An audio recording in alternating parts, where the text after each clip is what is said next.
Hey, hey, hey, it's your girl Nay coming to you with another episode of As Told by Nay, the podcast. Happy Thursday, everybody. I hope that you're doing well and feeling great and all those great things. It's almost Friday, it's almost the weekend. Hope this week was productive for you. I hope you accomplished all those weekly goals and that we're going into this weekend feeling refreshed and ready to relax. Here in Florida, it's not so sunny these days. It's been raining every day, but that's what comes along with hurricane season. I enjoy it. I like the rain. I like being able to kick back with my book, just chill and relax, and I'm here for it. The summer is my domain for me to relax and rest. And I don't have to feel like it's a bad thing because everybody's inside because it's raining so much. Got a great conversation for you guys tonight. You know, I like to mix it up from time to time. We did a really fun episode last week. So this week we're going to be a little more serious. We're going to talk about something that is a really big concern of mine. I've talked about this so many times on my show. You guys know that I'm very passionate about this certain conversation, and I have a great guest that can really speak to the topic, and we're gonna go there tonight. So if I had to give tonight's conversation a title, I would call it Signal 8. What is Signal 8, man? Well, Signal 8 is the code that the Sarasota Sheriff's Department gets when there is a missing person, and more specifically, a missing child. So we're going to talk about that. We're going to talk about the emotions and just the craziness that is involved with a missing persons that then may turn into something that we don't want to hear. But before we get into all of that, I'm going to go ahead and get my guest on so we can meet her and know a little bit about her. We're going to do the excuse me come again question, and then we'll go ahead and jump into the combo. Hello, hello. Hello, how are you? I am doing pretty good. How are you? I'm doing good. Yes. So glad to have you on to talk with me about this conversation and really to give your personal experience in regards to. But before we get into all that, I want to give you the opportunity to go ahead and introduce yourself, let the people know who you are. Alrighty, I am Tawanna Spann-Butler. Most people know me as Jabez Spann's mom. He was the 14-year-old that went missing in 2017. I have become an advocate now for missing children's families. It's just a very sore place for me, and it has a passion of pain behind it. So I have become an advocate. I actually do advocate work for them, and I also have a podcast that I dedicate to them also. So I think I'm an inspiring individual that inspire others to do great work for others. Awesome. All right, so Miss Tawanna, I'm just gonna call you Miss Tawanna for the sake of Tawanna Spann-Butler. I know that's right. Hyphenate that name. No, we want that hyphen. You know we want that hyphen. I like to toast, and definitely before we get into something heavy, and I will be sipping throughout the duration, so feel free to do well. But if we toasting tonight, what are we toasting to? You know what? I think we're toasting to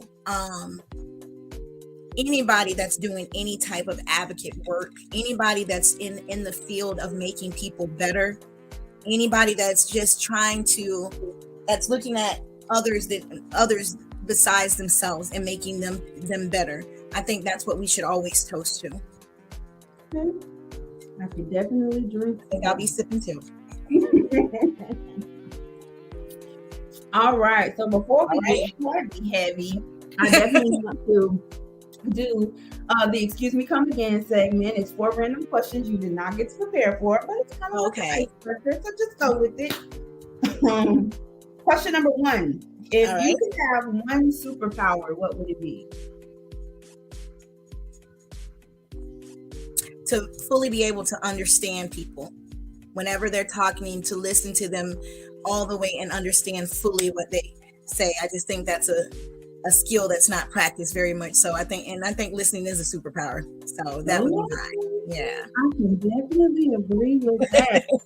You can hear things that you normally wouldn't hear when you listening, right? So a lot of people don't do that. So I think that's a gift to me. So I would love to have that.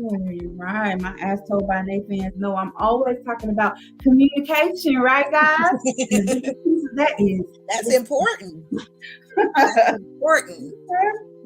So question number 2, 3 words that best describe you. Strong, compassionate, and feisty.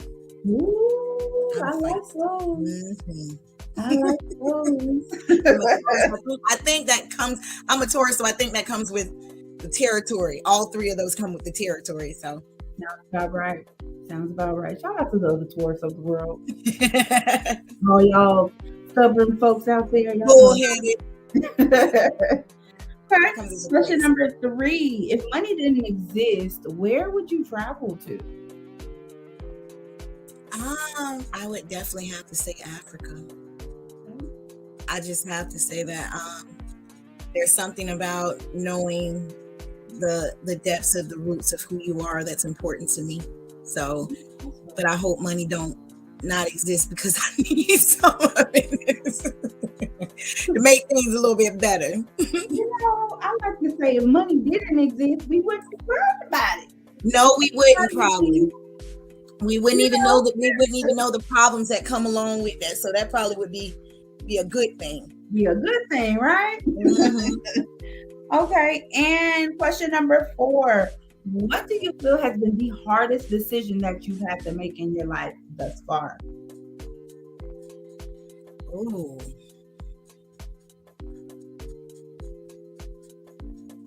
The hardest decision? To accept things that I did not want to accept. To accept the trials that happened with Jabez, that it was part of the purpose of my life. That's probably one of the hardest things that even though it seems as though it just doesn't seem fair, you accept that it becomes a part of your journey. Mm-hmm. That's probably the hardest thing. And there you have it. Do you excuse me? That wasn't so bad, right? People always seem to be so worried about those questions. I don't be going too crazy. Yeah, but you be wanting to throw out some trick questions every now and then. And I was a little bit nervous too. I'm like, come again, say what? Exactly. Have you ever had anybody say that? Yes, and that is okay. Before I named it that's why, because I asked the question one time and they was like, excuse me? Come again? I was like, oh, okay, that's cute. Use that. Okay. So, kind of signal 8. Let's get right into it. Out the gate, I just want to say, being a Sarasota native, I had just moved back to the area late 2016 going into 2017. And so I started my work as a therapist and being in the field. And when the name came up, someone that I knew, a colleague of mine from Tampa actually, was like, hey, Nay, like, do you know this kid? Like, there's this story. It's everywhere. It's heartbreaking. And being from here, I already knew where they were going with that because it was everywhere and everybody was talking about it and there was all these different efforts going on. And so I was like, well, I don't know this kid personally, but it is everywhere and everybody is talking about it and it's very unfortunate. And I just remember then later finding out that, he was no longer with us and it was just heartbreaking as though I did know this kid. Right. And later then being introduced to you and then just putting the pieces together. And I'm still in a space where I really don't even know how to approach this conversation because of the heaviness of it. Right. But I want to ask you just straight out the gate, if you feel comfortable, kind of give us just like the when and the where. Like, where were you? What was going on when you first heard my son is missing? My mother called me. It was on a Tuesday, and she called me around 6. I thought Jabez was in school that day, and I thought that he had been. I thought he went out on the boat with one of his coaches, and I guess they had a cookout that was Labor Day, September 4th, Labor Day. So she called me on the 5th, and she was like, "Hey, Jabez didn't come home, and he didn't go to school." And it was very rare that he wouldn't go to school, because Jabez had he was very, very intentional about playing football and where he wanted to go to school at. And we had already talked about that before. So I'm thinking he was, you know how you have teenagers smelling themselves and stuff like that. So I get on the road, and I just remember, as I was heading down the highway, I was mad. I was like, I'm gonna beat his behind, knowing that he has his grandmother word like that. Him being 14 and his grandmother being 60 something years old, you have a very big communication gap right there. So he's left the house before because they've had communication gap. Never would he leave his granny for a long time. He loved my mother. He loves my mother. The only person that calls her granny. And so I'm like, it's late. I'm on this road. It's late. I'm gonna beat his mind. He know to at least call. So I just remember I was going so fast down the interstate. I don't even know if I was going fast because of I was upset, or I was like a little bothered that he would do this, or was I going that fast knowing inside of me that something was wrong? I still to this day have not figured that part out. I just remember when I kept looking at my gauge, I was doing almost 100, and it just was weird. So when I got to Sarasota, I went everywhere that his friends were, every house, every person, because I always was able to find him, no matter if he did, hey, I'm just going to take a little break. I was always able to find him. So I was asking him, I'm like, hey, just is it like maybe he has a new friend that he's hanging out with? And I just remember when I talked to someone and they was like, well, I don't know where he is, but I know that he witnessed a murder. Mm-hmm. And you just kind of like, I think it stopped me in my tracks. And I remember the feeling of panic, but I didn't want to put myself in the space of, okay, he witnessed a murder, but something could have happened. You know what I'm saying? So I'm in a space of, I need to resolve where this child is before my head go to the wrong space. I looked for him for hours, and then I went into panic mode. And I remember finding my sister, and I couldn't even get it out. And I was like, they said that Jabez don't witness a murder. I can't find him. And she was like, what? And I'm like, yeah. So my sister starts to look. My brother and them came out and looked. And I literally was up until probably about maybe 4 or 5 in the morning. I couldn't go to sleep. I mean, you're not going to be able to go to sleep, because one thing about teenagers, their resources are limited. No matter how you want to put it, their resources are limited. And social media is important to not just teens, but everyone. Mm-hmm. So social media is like their go-to. It's like their playground. Like we used to go to the playground and play. They go to social media. So when there was you didn't hear any communication to anyone on the social media or phones, and his phone was just going straight to voicemail, you realize okay, something's wrong here. Something is wrong here. So the next couple days, it was a whirlwind of bad luck. You know what I'm saying? Hurricane Irma came and the city got shut down. So the police department was more, at that time, their priority was trying to make sure that this hurricane was not about to destroy the city. Right. So I'm not going to say he went to the back burner, but it was just, they couldn't focus on that particular priority at that time because the city was, under a distress. So after Hurricane Irma left, because it was about 2 days in preparing for her and then going through it. So as soon as she left, I went right back to Sarasota, and I started to get different stories just from different places, and at one point you have to be like, I think we're like really dealing with a missing person. And once you see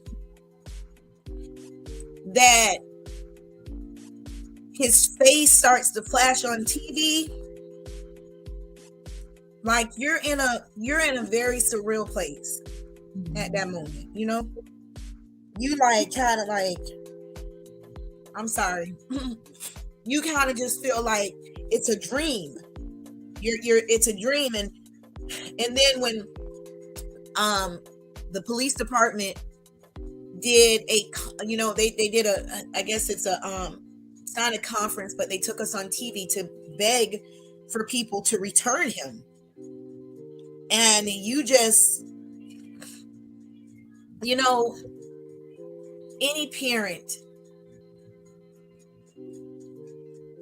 I just don't, I think that's why missing children are so important to me. Any parent at any given point, when you know that there is a child that you cannot place at a certain point, it'll start ripping you apart. I mean, that's just something you don't want to, that's something that I don't think anybody would really want to face. And then I started to see my mother just literally start to deteriorate, because she's had him ever since he was born, and it just started to take a very big toll on us. So we began the journey of trying to find him. Can you remember, which I'm sure that it's not far from your mind at this point, but in those moments, and you spoke a little bit about the panic and the fear and just the uncertainties, like, who do you feel was like your biggest support at that time? Was it just the family? Do you feel like the community did have a hand in trying to help locate him? Do you feel like law enforcement was helpful and seemed sincere with their concerns? At first, I think everybody was just confused. My family, literally, I just think everybody was in such a shock that you can't really get support from everybody in the family, because everybody's trying to process their own thoughts. Right. You know what I'm saying? And Sarasota County had never had a missing child that they had never found. Mm-hmm. So he went from it looking like he was a runaway to we got to start pinging where this phone is located. Like, something's not quite right. You know what I'm saying? Because there's no communication here. Right. The community,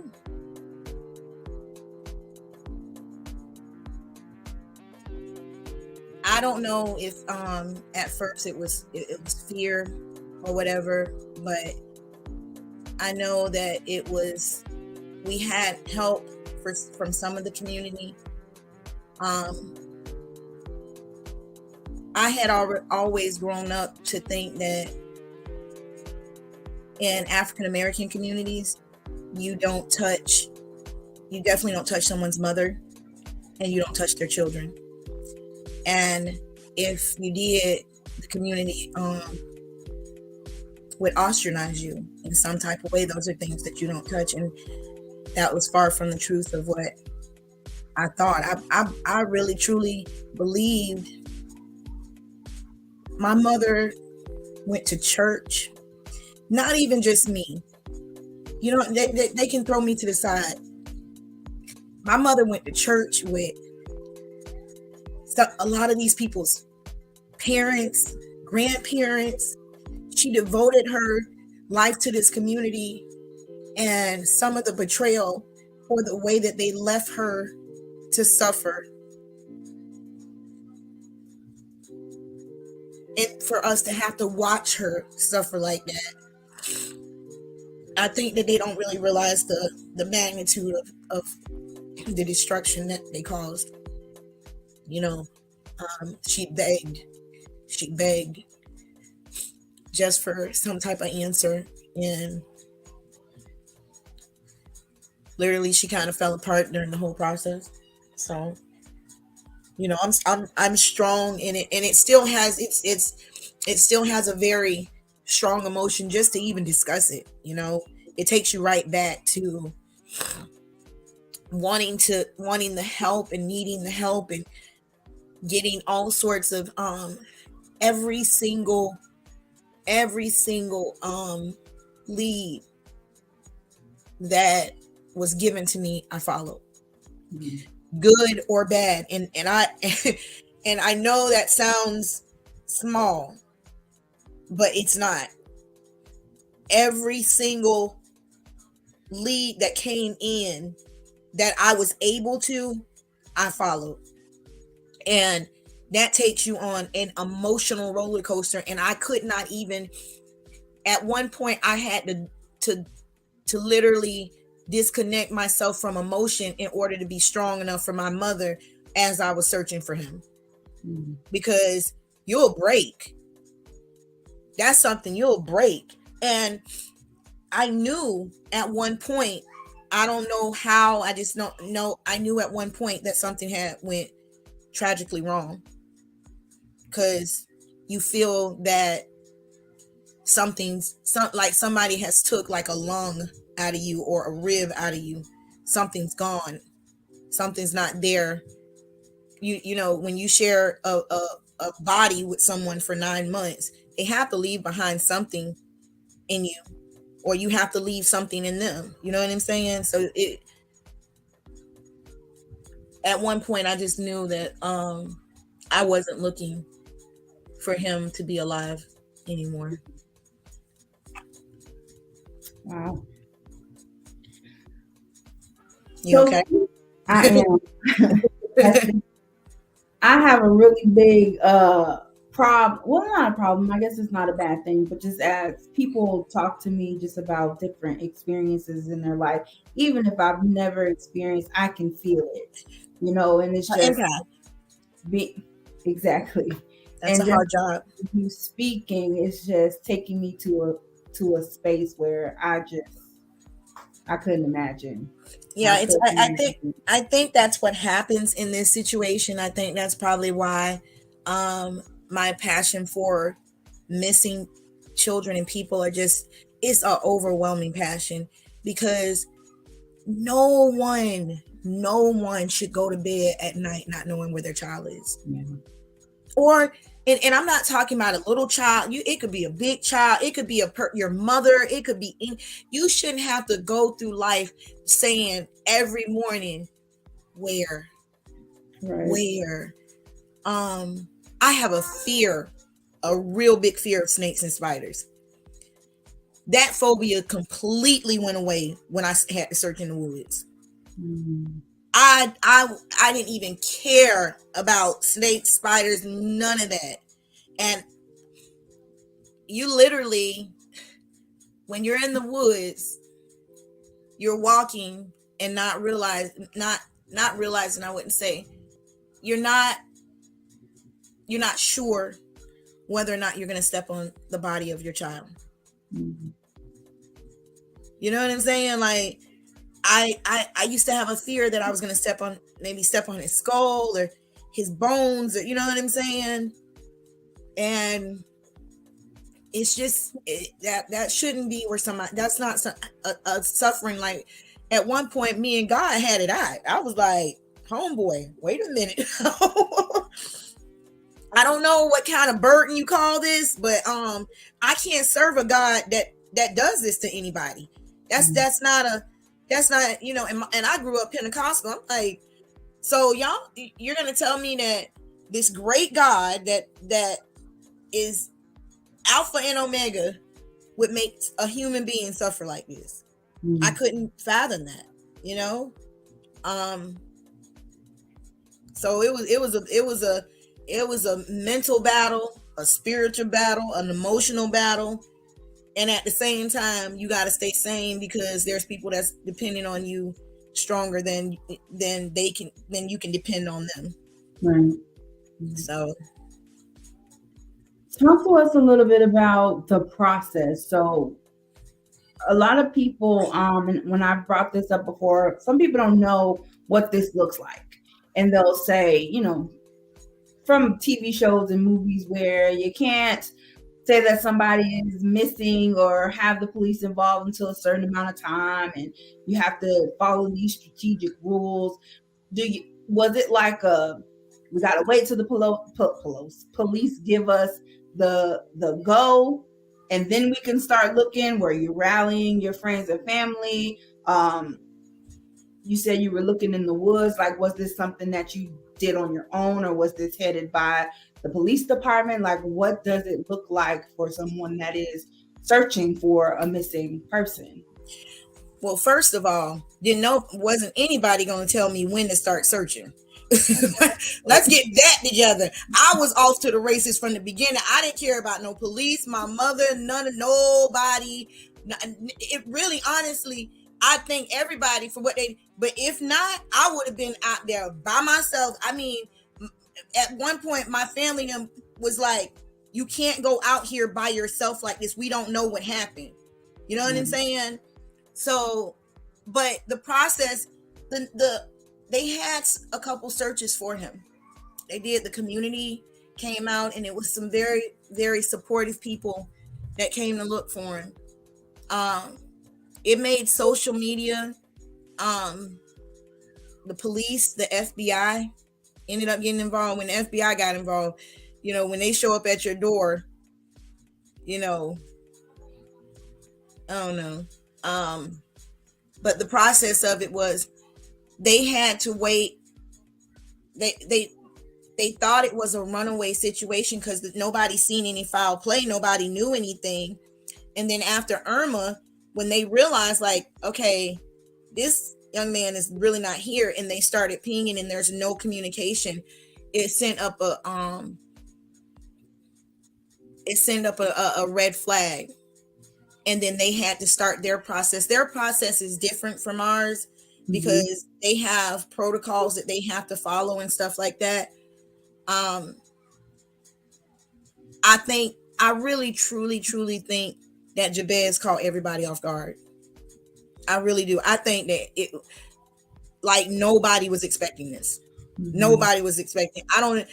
And as it went on, people realized this is getting realer and realer. Okay, this is like, what do we do?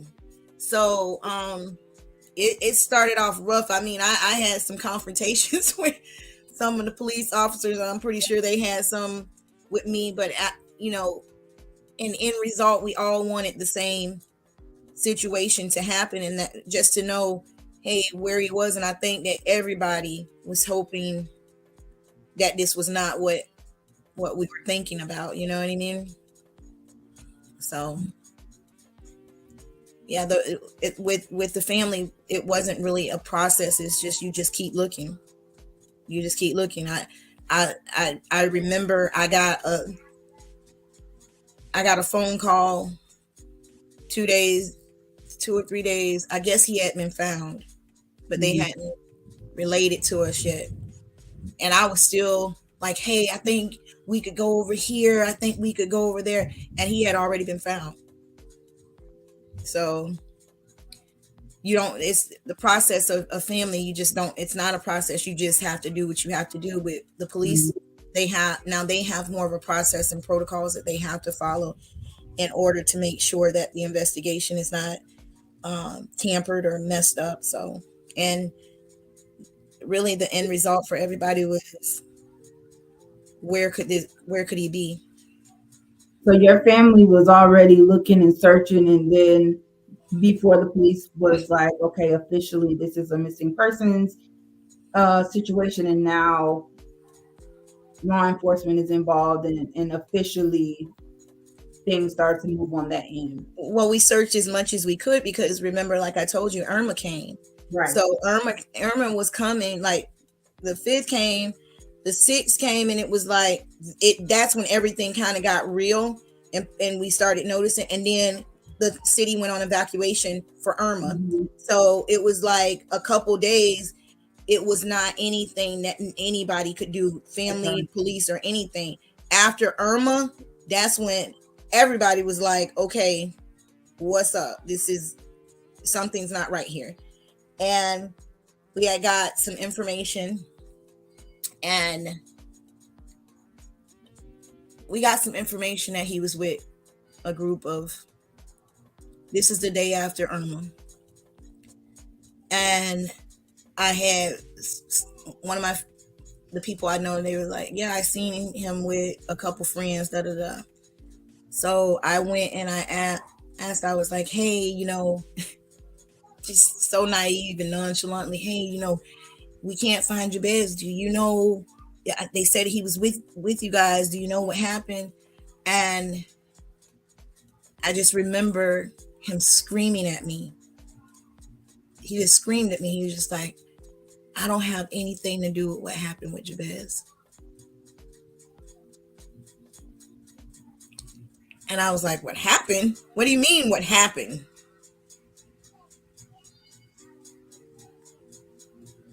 And it felt like almost like I could literally feel, it felt like almost like the ground was spinning up underneath me. And I drove to the police station. I don't even know how I got there, and I just ended up collapsing it at the doorway. I was a mess, and my mom them was a mess. And at that, when he yelled at that given time, you know that this is not going to end the way that you think it's going to end. Yeah. So it was a lot of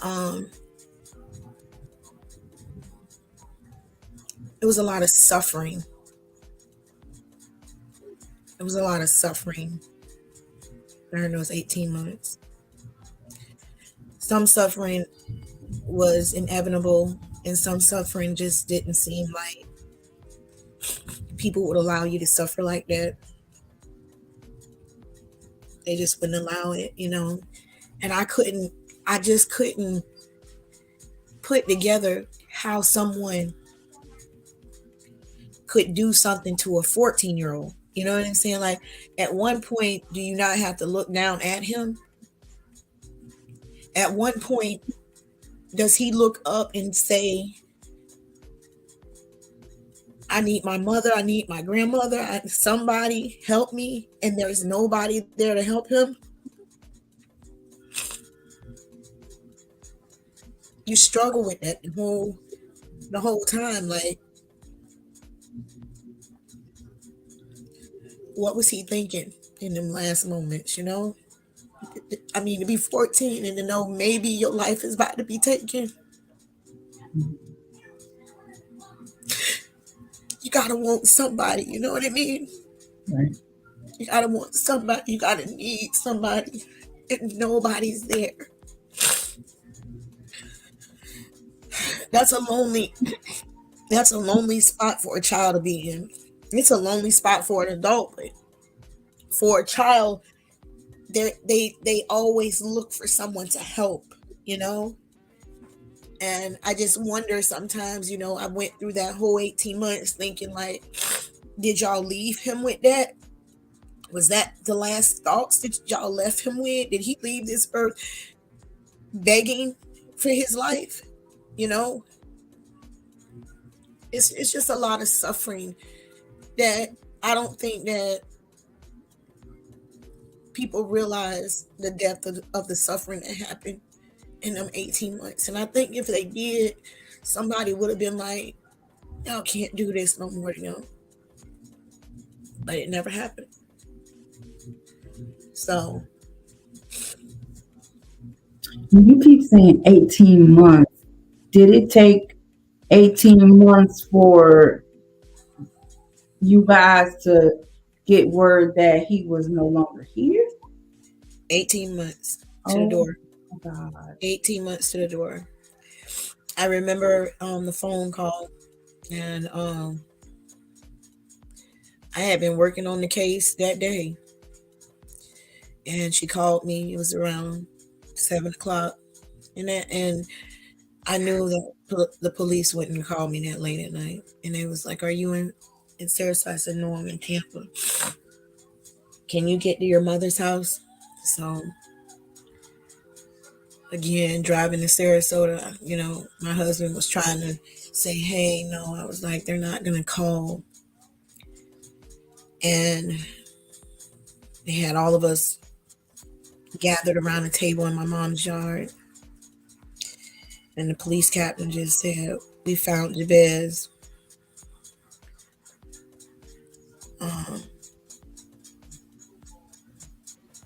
And I think all of us was like, "What?" You know, but you know, if somebody says they found somebody, if they found them in good spirits, he would have been with them.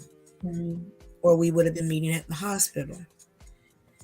And he was like, "He's no longer with me." And all I could hear, because all I could hear was just my mom, it was a penetrating scream from her and my sister. And just everybody just started. And I was in total shock, even though I kind of knew what the outcome was.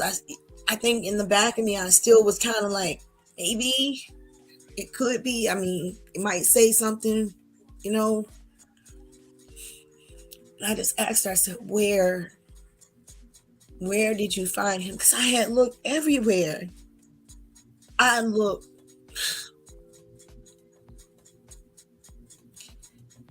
Man, I looked everywhere. It just seemed like I would have ran across him. And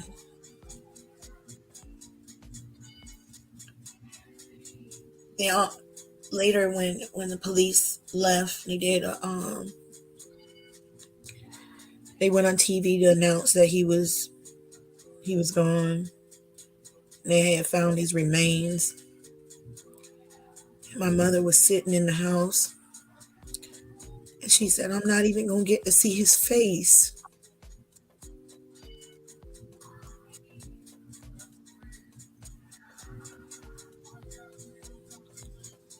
No. She said, "I'm not even going to see his face."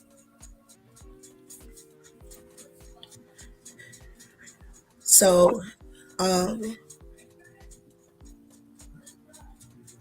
I say all of that to say, people say it's a epidemic on crime in our communities and this, that, and the other. But I say this is a community problem, you know. Mm-hmm.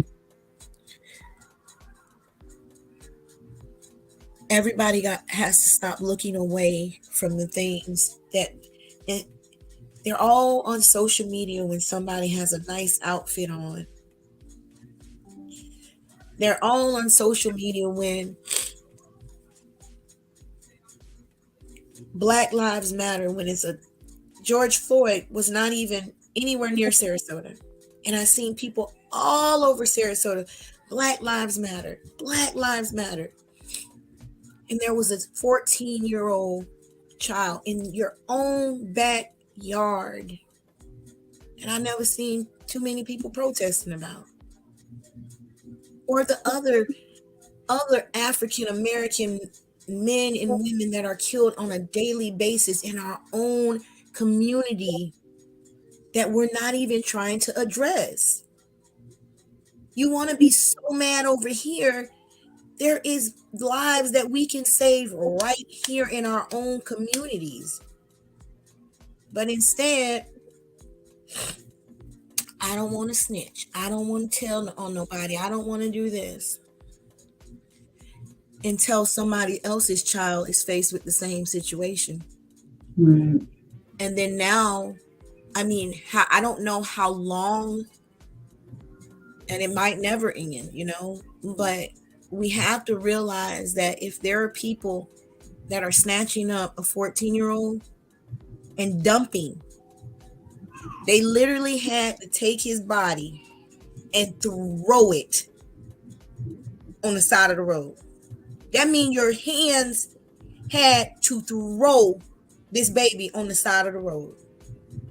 And the community thinks that that's okay to let those type of people stay in our community.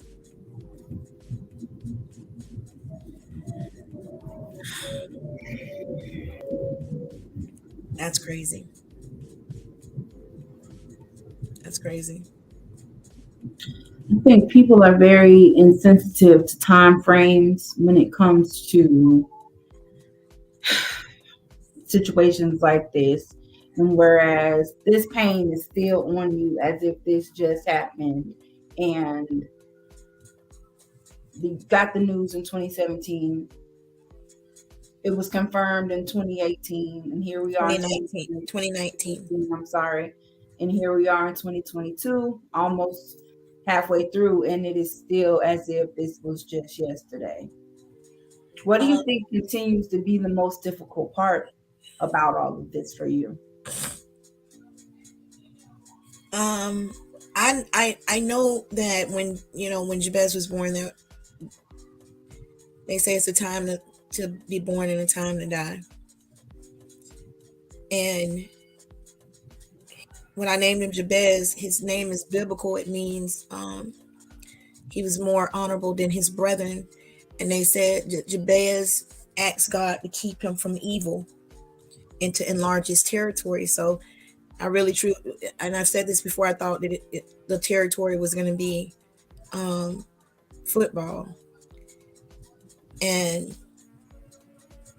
it now it becomes, his name becomes a advocate for other missing people. The hard part is that they took every memory that we will create with him. I don't get no grandkids from him. My mother doesn't get any great grandkids from him.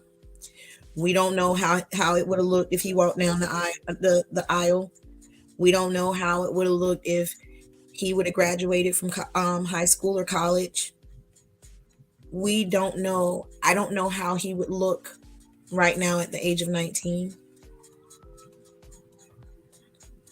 And I'm not saying that it doesn't happen to other people. I know it does, but I mean, it's just the way all of this has been done. You know what I'm saying? It's just the way that it's almost like a cliffhanger, like something's left not done in this whole situation. And I don't care what people think about me or my family, but he still belonged to us. We're not going to have any birthdays. He don't get to do Thanksgiving. And he's my youngest child, and I don't know if it hurts. I know he's gone, so I don't think that's where the hurt comes from. The hurt comes from, what did you do to him that night? What feelings did you create in him that night? Because at one point, something went tragically wrong, and he had to know he was in trouble. And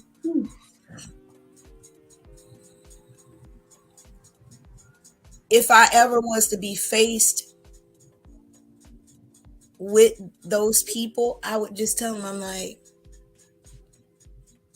I'm not even upset about anything but how you made him feel in that moment. I'm not, I don't even think I'm upset about the remains as much as I am that.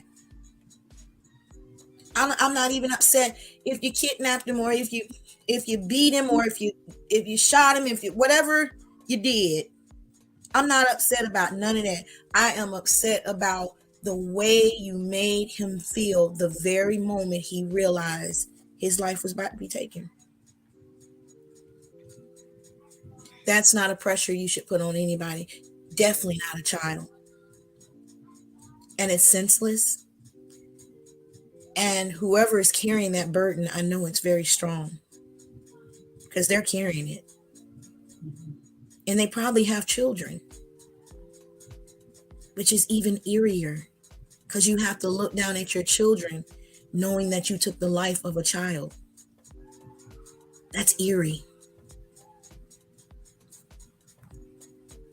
So when it comes to I could be an advocate for mothers of murdered children or murdered victims. That's not where my pain really came from. My pain came from the 18 months that they had us searching, and the unsure and the unaware. And when I used to go to the missing children events, I used to look over at the other families, and there used to be children there that I always thought to myself, how are they processing that to be so young? You know, I got my brother in my room one day, and the next thing you know, I don't see my brother or sister anymore because someone has took them, and they can't really process it at a young age. So my passion for missing people is just like, I don't think people realize the pain that holds. I was fortunate to get Jabez back, but a lot of these families do not. Right. You know, they're still looking. Even on the podcast that I do, it's just, you'll hear and just as it could be 10 years later, you will still hear the rawness in their voice about what they're still. Some people try to close it off, but I just don't think that goes away if you have never found that person. So I'm hoping that through all my life and all my journey, that this is what defines Jabez, and it defines the moment of my family, is helping others go through something like this. Awesome. Heavy. A little heavy. You need to take a drink. Listen, I feel like if I drink anymore, it's gonna be a lot. Yeah. Well, the thing about it is, truth only comes through conversation. Right. You know what I'm saying? Truth only comes through conversation, and people have so many opinions about what happened and this, that, and the other. But truth only comes through conversation. And the only way that you can ever address anything and get to the nitty gritty of it is have a real conversation about it. And the conversation is that we have a whole bunch of children being abducted and sex trafficked in the United States of America. Mm-hmm. And the highest percentage of us are African-American females.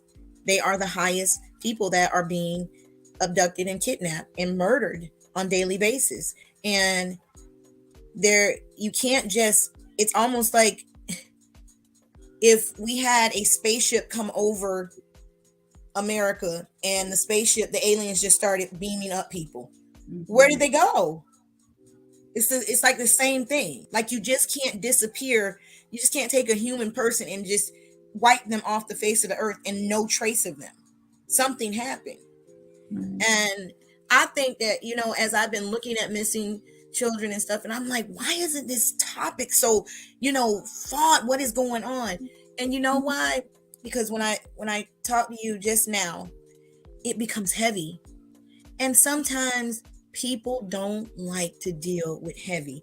Right. If I was on here talking about, girl, you will not believe who got in a fight at the bar lap, it would be 20,000 people on this call. But when it becomes heavy, when it needs something to be addressed, people tend to be like, well, it doesn't really have anything to do with me. Yeah, it does. It does. That's what community means, a common unity. We have something in common that's happening around us. Right. And I would tell, even for the people that don't want to listen, people that do want to listen, the main thing that you need to pay attention to your children's social media. Pay attention to your children's friends. Pay attention to where they go. And pay attention to trying to make sure that you keep a track of them in some type of way. That is important. One of my friends got into it with their child, and she was like, I'm gonna cut the phone off. I was like, that's the last thing you want to do. Right. That's the last thing you want to do. I hate to say it, but that's the last thing, because if you cut it off, we might not be able to find, if something happened, and runaways are famous for becoming kidnapped, because nobody really knows, like, okay, they ran away, and it just becomes a whole community environment of people that are and I'm not here to save the world, and I know that I can't, but I know that Jabez didn't die in vain. I know that something to him has a purpose, and he's going to save a lot of lives, and he's going to inspire a lot of people to do a lot of great things. And through that is what says, you know what? It's okay. You can let him go, His mission here is way bigger than his soul being here. So what's next? Is the case now closed? Are they still looking? Are you still fighting? Like, where are we now? It definitely is open. It definitely is open. Because the person or the people involved have not been apprehended. Yeah. Wow. Yeah, they haven't been apprehended.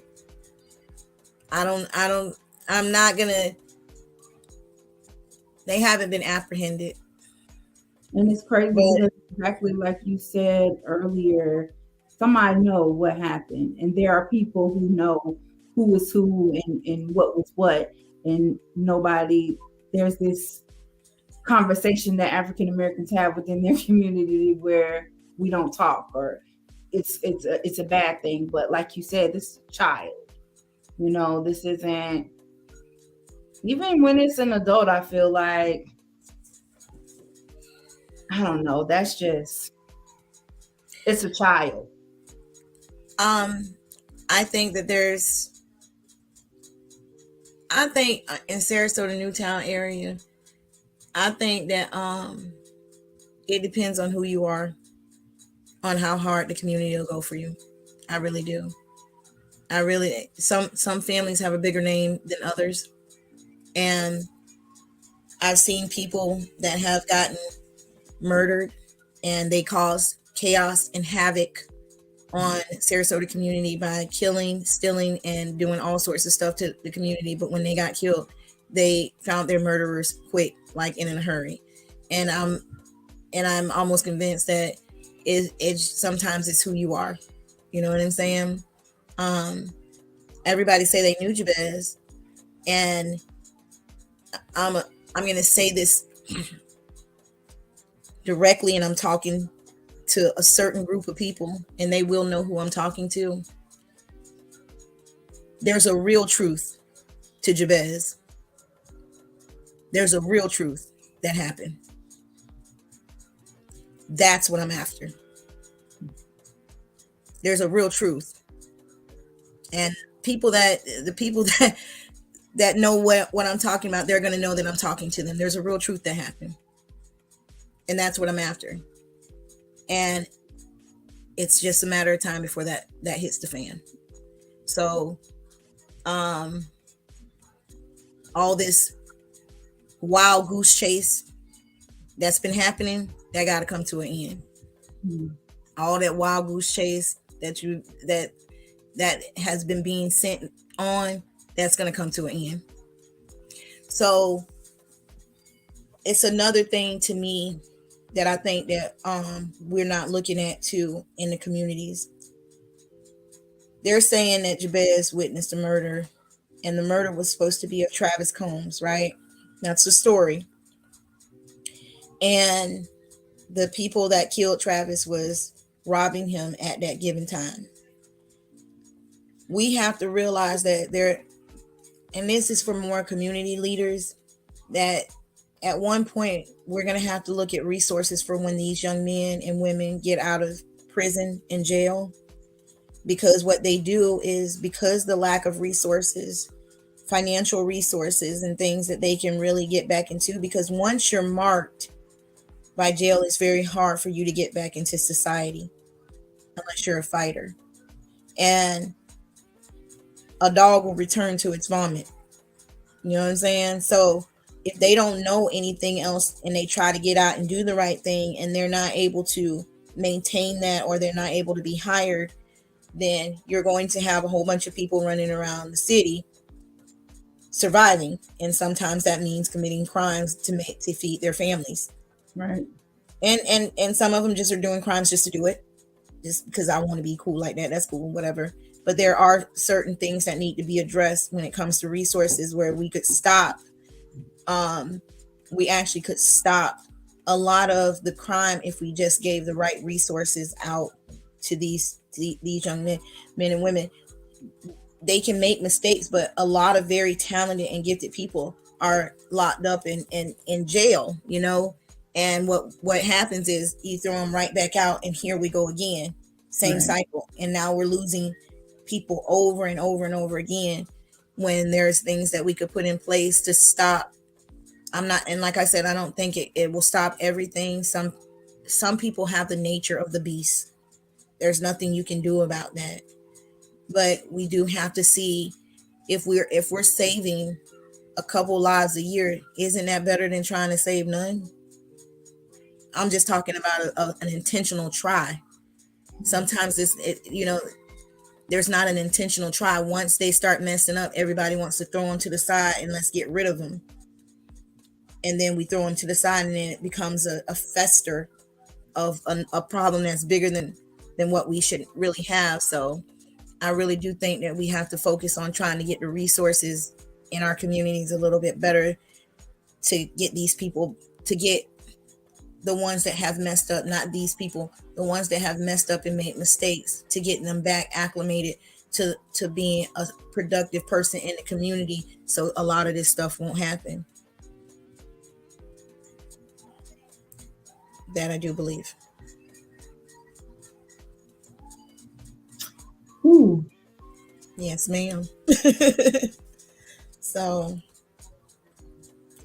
I definitely want to be one to say that there definitely has to be a shift, and it starts with the community, for sure. Yeah, for sure. Yeah, a lot of mental work that needs to be did. But as of right now, I'm just hoping we're in a good fight, and that we're gonna help other people not go. I kind of think that this is more of like an isolated incident on some parts, but we got to stop this killing each other. It's too many families that's losing from this very situation. So I'm not saying Jabez was perfect. I'm not saying I was perfect. I'm not saying my family was perfect. But you don't have to be perfect. You don't have to have a certain zip code. You don't have to have a certain color. You don't have to have a certain financial status in order for this to happen to you. You know, it doesn't go like that. So, but you can have a good heart and a good intention on trying to make sure that things don't happen and repeat history over and over. And I think that's where me and my family are. And until that day, which I don't think it's going to be very far off, until that very day that we're able to look and address the real issues that happen in Jabez in a courtroom. Until that day, we'll still keep going on to get it where we need to get it, I guess. And I hope that that day comes soon for y'all. That's a lot to have all of these questions and people know the answers and you just don't have them. It kind of just leave, like you said, there's this gap and there's these pieces missing.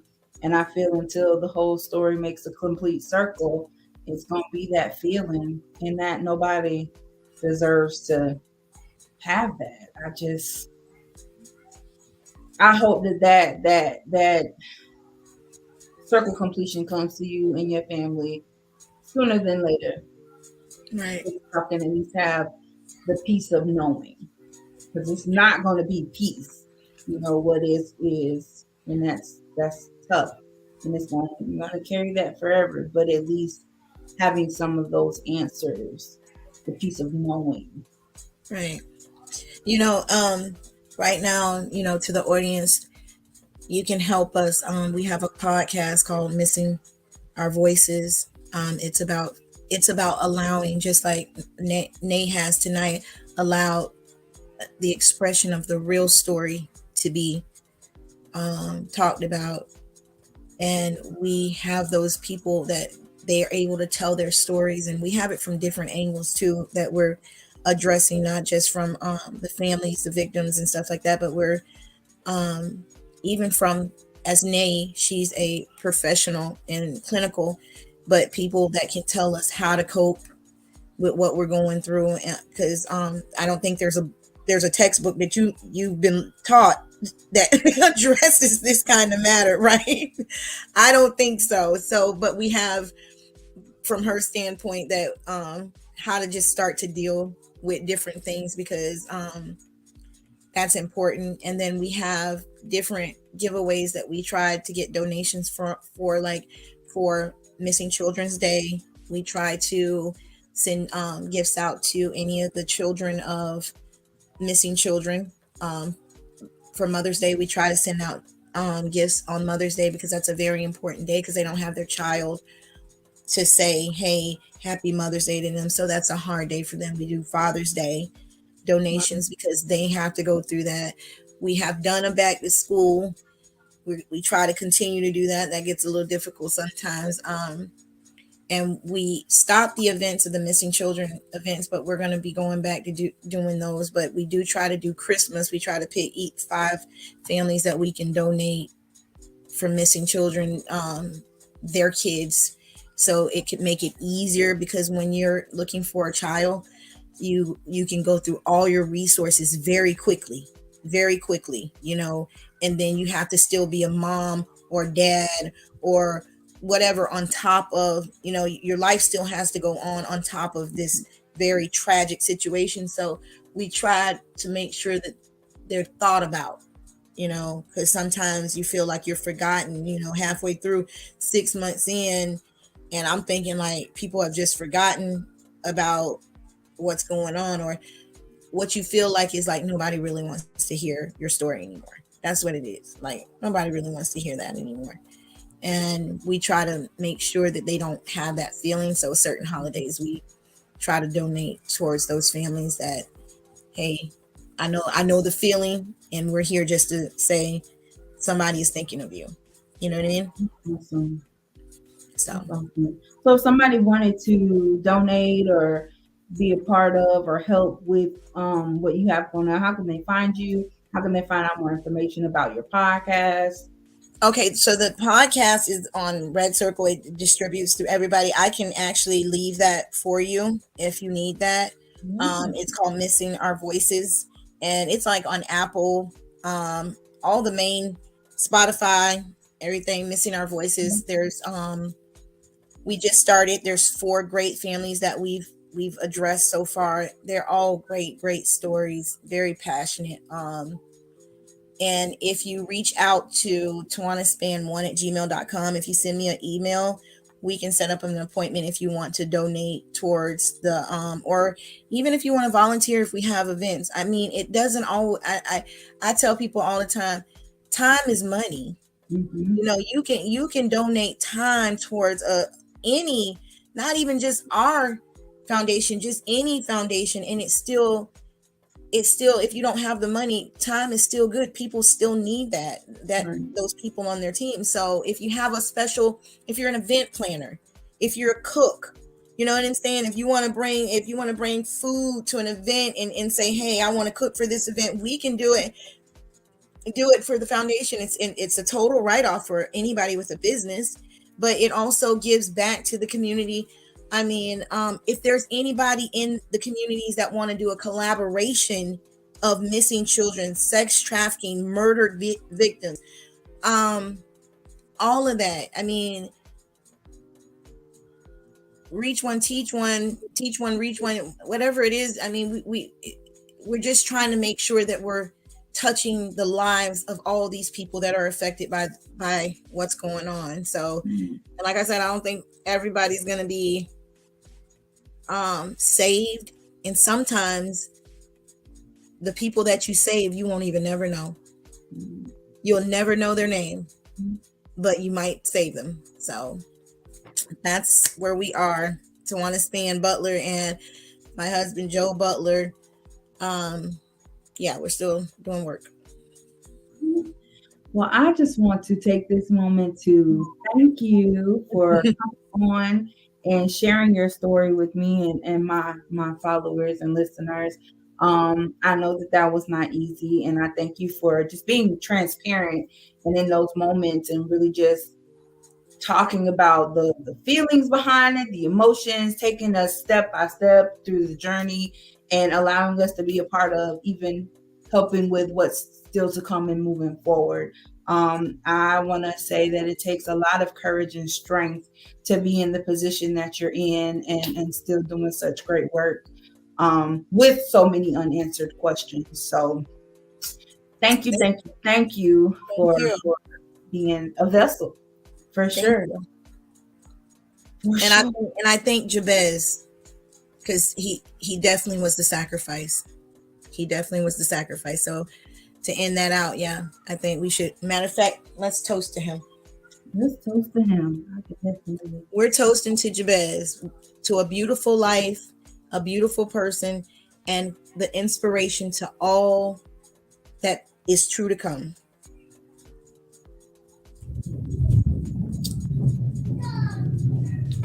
And there's that. Another conversation on As Told by Nay, the podcast. Everybody in the comments, I definitely thank you for your input. I was not going to stop or break what we were doing here, so I will go back and look at all of those, and I will get back to you guys and any questions that you have for Ms. Tawanna. I'll make sure that she gets those. And meet me right back here next week, same time, same place, for another conversation on As Told by Nay, the podcast. Go ahead over to barnesandnobles.com. Tap in with your girl and get a copy of Dreamer. Let me know how much you love it, because I know you will. And tell a friend to tell a friend. Let's talk about it.